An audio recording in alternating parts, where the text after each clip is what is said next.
Did you see the last second Hail Mary touchdown pass Houston pulled off against West Virginia? That's the start of our college football week, folks, at least in the Power Five. And we sincerely hope that it continues from here. Let's check out the TV schedule. And, of course, keep it locked in here at the Voice of College Football throughout the weekend for instant analysis and call-in shows with you. On Friday night, your matchups include a nice little game in the American Conference between Tulane and Memphis. That game on ESPN kicking off at 7 o'clock Eastern Time. Fresno State and Utah State out of the Mountain West at 8 p.m. Eastern Time on CBS Sportsnet. Then look at this. No, Stanford's no good, yes, but the draw is going to be, of course, Shitter, Sanders, and company, Dion on the sideline, and Colorado, the Buffs, look to go to 5-2 with a win against the Cardinal. That game kicks off on ESPN at 10 o'clock Eastern Time. Will there be record ratings for that one? Then we go to Saturday, where we got to start making some decisions on who we're going to watch. And if you've been watching me here at the Voice of College Football for some time, you know that Saturday is go time, and I love it, just like all of you, but it's somewhat frustrating because there's usually too many games on at the same time that I can't watch. Even if I've got enough screens, I don't have enough eyeballs to watch them all. So let's prioritize the TV schedule on Saturday in Week 7. We've got Georgia and Vandy as part of a CBS doubleheader at noon Eastern Time. Indiana, Michigan. That was determined by Fox to be the big noon kickoff, even though there are better games in the Big Ten, i.e., look at the later matchup in the afternoon, an important Big Ten Western Division game between Iowa and Wisconsin. But, of course, the eyeballs and the brand go toward the Michigan Maize and Blue as a 33-point favorite. At the same time, yes, Peacock has entered Buckeye fans' lives. Ohio State at Purdue on Peacock at noon Eastern Time. Syracuse, Florida State on ABC at noon. We've got Alabama and Arkansas as the SEC always gets its spot on ESPN at high noon. The Big Ten Network features Michigan State and a Rutgers team that could move to 5-2 with a victory. FS1's got Cincinnati and Iowa State out of the Big 12. And then you've got the other matchups that you see there. A lot of Maction and Sunbelt and otherwise featured on ESPN Plus and so forth. Eastern Michigan and Kent State on CBS Sportsnet. I can reasonably only watch two games at the same time. Now, the most competitive game at noon is going to be Michigan State and Rutgers, most likely. Does Purdue have another upset in store for Ohio State? That could be intriguing. Florida State, a huge 17.5-point pick against Syracuse. Not as big of a point spread as they had last week against Virginia Tech.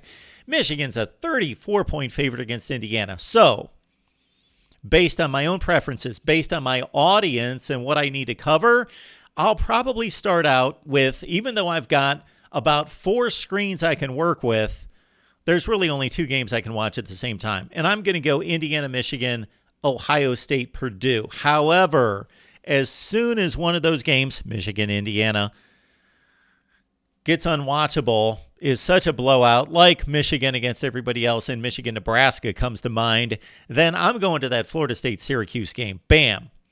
Or Alabama, Arkansas, the Hogs have the athletes on offense to keep it close. It could stay close.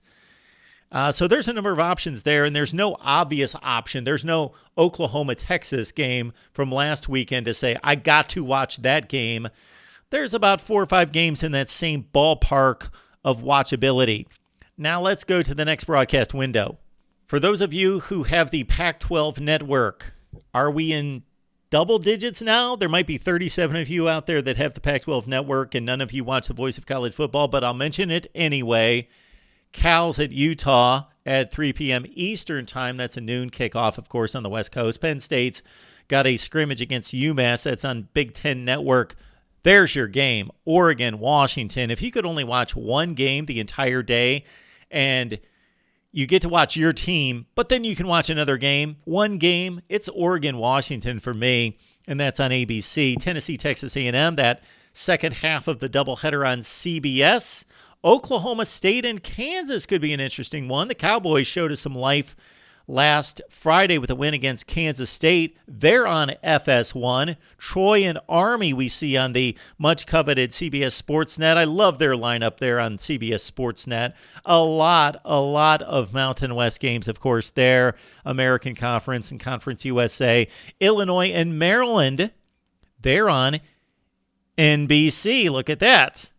South Carolina, Florida on the SEC Network. Wake Forest and Virginia Tech, not much of a game on the ACC Network.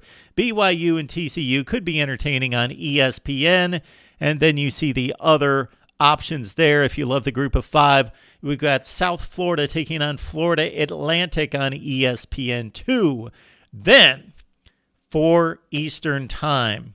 This is the game that should have been placed in priority by Fox based on just the importance of the game and the competitive nature of the game. But we know Fox makes business decisions, so they're going to go with Michigan and that Michigan brand.